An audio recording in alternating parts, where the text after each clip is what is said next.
Dan untuk membahas lebih jauh mengenai pemanggilan calon menteri oleh Presiden terpilih Prabowo Subianto ke kediamannya di Kertanegara, Jakarta Selatan, serta kapabilitas dari calon menteri yang dipanggil ini, kita sudah terhubung dengan Direktur Eksekutif Trias Politika Strategis, Agung Baskoro. Assalamualaikum, selamat pagi Mas Agung. Selamat pagi Mas Agung. Waalaikumsalam Mas Habib, Mbak Cica.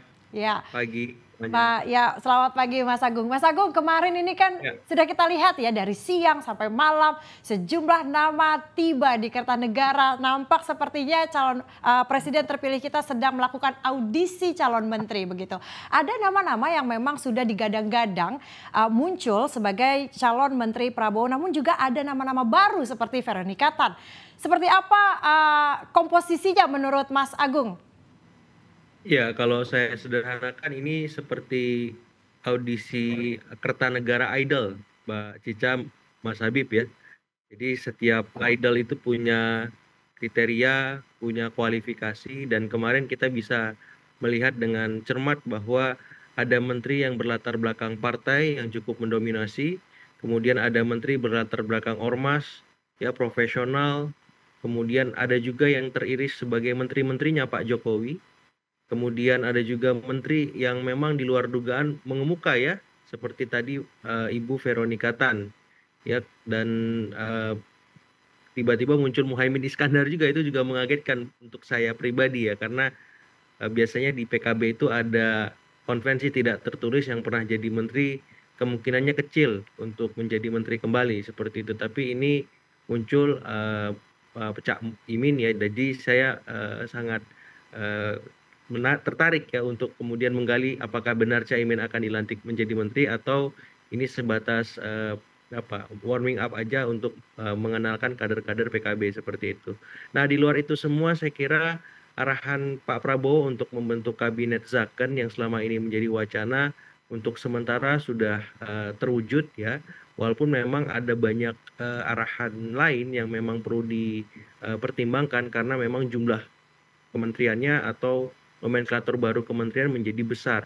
Ya, dan ini bisa menjadi arahan untuk ke depan bagaimana mensiasati agar tak ya tumpang tindih koordinasinya, komunikasinya, soal-soal penganggaran di kementerian-kementerian terkait, kemudian soal bagaimana nanti eh, transisi supaya bisa langsung bekerja karena otomatis butuh adaptasi maupun penyesuaian-penyesuaian khusus karena beberapa kementerian ada arahan juga dipecah yang misalnya dulunya satu kementerian misalkan hukum dan HAM ada arahan menjadi tiga, ada kementerian hukum, kementerian HAM, ada arahan kementerian imigrasi ataupun lembaga pemasyarakatan.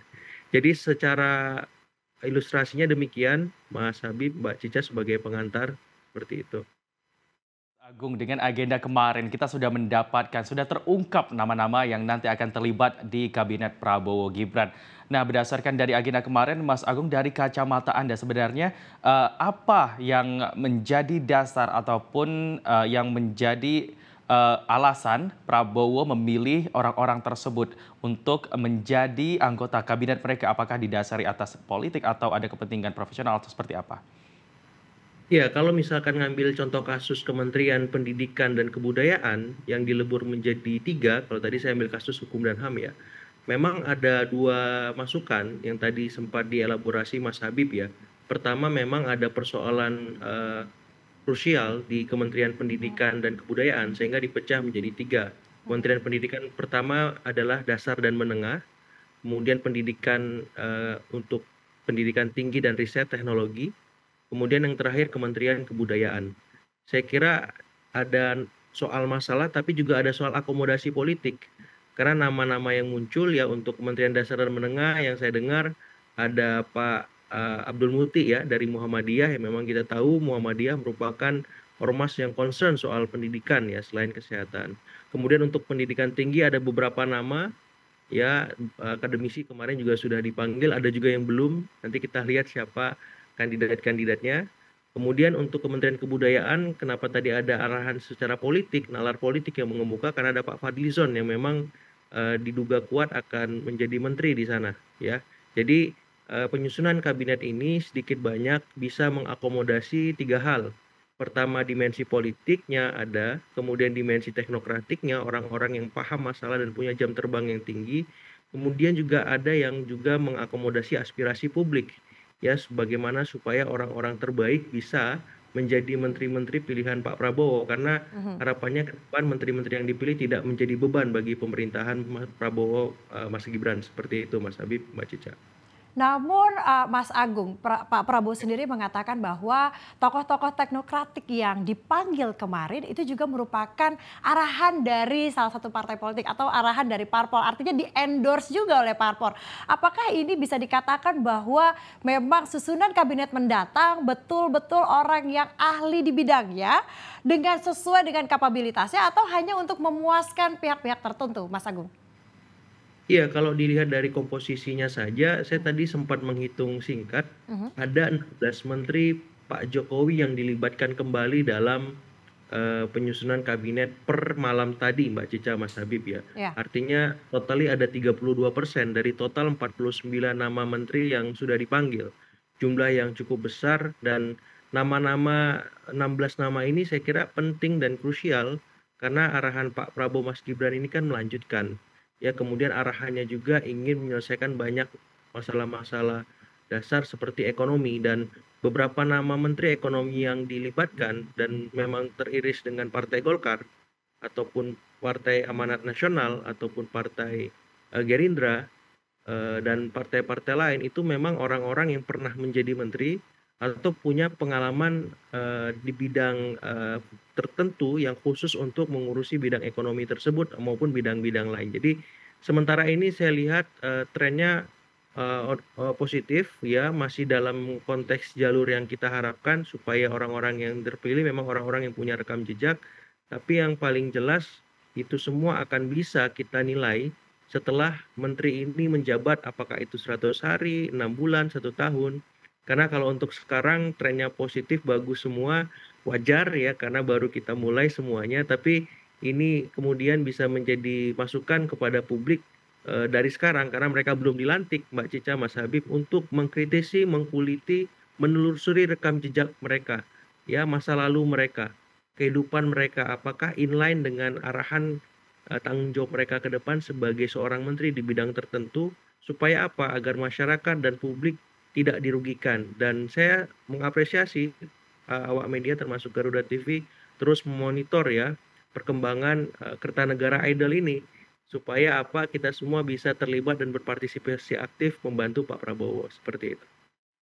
Terkait dengan hal ini juga kemarin kita sudah mendapatkan lebih dari 40 nama ya Mas ya yang dipanggil ke sana.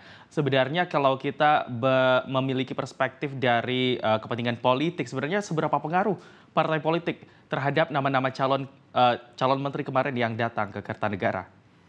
Iya, kalau kita merujuk sistem politik kita presidensial yang bertaut dengan multi partai ekstrim, otomatis peran partai ini cukup krusial karena mereka punya kontribusi besar yang mengusung nama capres maupun cawapres yang kemarin di Pilpres 2024 atas nama Pak Prabowo Mas Gibran.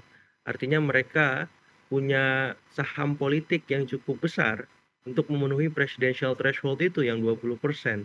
Sehingga wajar hak prerogatif Pak Prabowo akhirnya tereduksi ya, berkompromi dengan masukan-masukan ketum-ketum partai yang mengusungnya yang sukses membawa kemenangan bagi Pak Prabowo Mas Gibran. Jadi saya kira lumrah saja, wajar saja di era demokrasi presidensial multipartai ekstrim ini.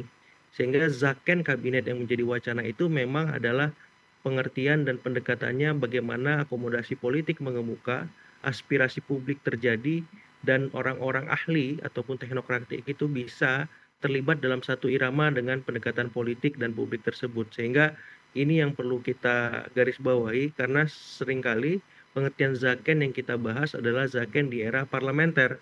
Dan itu kondisi politiknya, dinamikanya, dan hal-hal terkait lain dengan panggung politik di depan maupun di belakang sangat jauh berbeda dengan kondisi sekarang.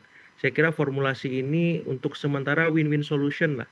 Ya, di tengah, proporsional, tapi bisa juga kita harapkan sangat profesional sebagaimana ya kepemimpinan Pak Prabowo yang kuat, solid, dan harapannya bisa menginspirasi negara-negara lain seperti itu.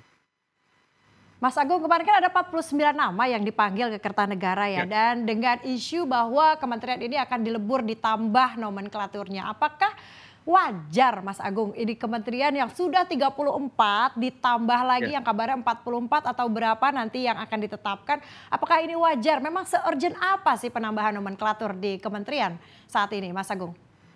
Iya, kalau pendekatannya politik semuanya wajar ya, karena tadi ada kontraksi sistem politik kita, presidensil bertaut dengan multi partai ekstrim. Tapi kalau pendekatannya adalah pendekatan penganggaran, budgeting seperti itu, ini menjadi masukan atau kritik karena jumlahnya terlalu besar. Dan ini bisa menjadi bumerang politik di masa depan ketika Pak Prabowo bersama timnya tidak optimal ya menjalankan tugas-tugas yang sudah ditetapkan. Dan ini merupakan perihal yang harus dijawab bersama oleh Pak Prabowo bersama tim kabinetnya agar harapan publik yang sekarang mengemuka secara positif bisa direspon dan diakomodasi dengan kinerja yang luar biasa, kinerja yang berkualitas. Dan saya sementara ini optimis ya itu bisa terwujud karena apa? Karena orang-orang yang dipilih tadi adalah orang-orang yang pernah menjabat, tahu situasi dan kondisi medan yang mereka hadapi, dan yang paling penting kita masih menunggu nama-nama wakil-wakil menteri yang rencananya akan diumumkan mulai hari ini sampai lusa, dan wakil-wakil menteri ini juga bisa mensupport ya kinerja para menteri agar lebih akseleratif, agar lebih baik sehingga capaian-capaian yang memang menjadi arahan strategis di masa kampanye kemarin bisa terrealisasi.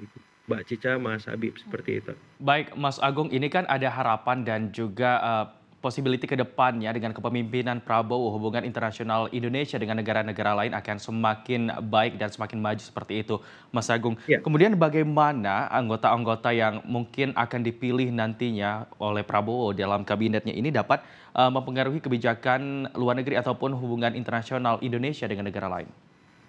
Iya, saya melihat ada perbedaan cukup mendasar ya di masa Pak Prabowo dengan Pak Jokowi. Kalau di masa Pak Jokowi, Menteri Luar Negerinya Ibu Retno Marsudi yang dalam tanda petik di garda terdepan. Sementara Pak Jokowi berada di samping Bu Retno untuk ya memfollow up dan menindaklanjuti arahan-arahan strategis untuk memastikan politik luar negeri bebas aktif kita semakin eksis dan punya esensi. Tapi di masa Pak Prabowo ini ya timnya menarik. Rumor yang beredar Pak Sugiono. Jadi dengan demikian duet Pak Sugiono dengan Pak Prabowo ini adalah duet yang saya kira saling melengkapi. Kenapa? Karena di masa Pak Prabowo Chief of Diplomatiknya bisa jadi Pak Prabowo langsung. Ya presiden langsung. Karena Pak Prabowo kita tahu punya pengalaman, punya kapasitas keilmuan yang fasih soal geopolitik, geostrategi, isu-isu politik luar negeri dunia. Dan Pak Sugiono bisa menjadi apa ya mitra dan rekan yang strategis yang selama ini sudah berduet panjang dengan Pak Prabowo untuk memajukan partai Gerindra maupun ketika menjadi mitra kerja Menhan di Komisi 1. Jadi itu menurut saya duet maut, duit tunggal lah, menarik Pak Prabowo dengan Pak Sugiono. Apalagi ya di legislatif ada Pak Dasko dengan Pak Muzani. Jadi ini proporsinya proporsi yang asik lah, dan di dalam negeri ada Pak Mas Pras ya. Jadi Mas Pras, Pak Sugiono, backup Pak Prabowo untuk urusan domestik luar negeri. Di legislatif ada Pak Muzani dengan Pak Dasko. Jadi ini perpaduan formasi yang ciamik ya, dan harapannya bisa membuat eksistensi politik luar negeri dalam negeri kita seimbang, stabil, dan semuanya terkonsolidasi, Mas Habib, Mbak Cica, seperti itu. Baik Mas Agung, apapun tadi alasan dan strategi dari Prabowo dalam memilih anggota kabinetnya, kita harapkan semoga nantinya siapapun yang terpilih menjadi menteri dapat bekerja dengan baik agar dapat mengimplementasikan visi misi dari Prabowo Gibran nanti. Terima kasih Mas Agung sudah bergabung bersama kami di Laporan 8 Pagi. Selamat beraktivitas kembali Mas Agung. Sama-sama Mas Habib, Mbak Cica, terima kasih.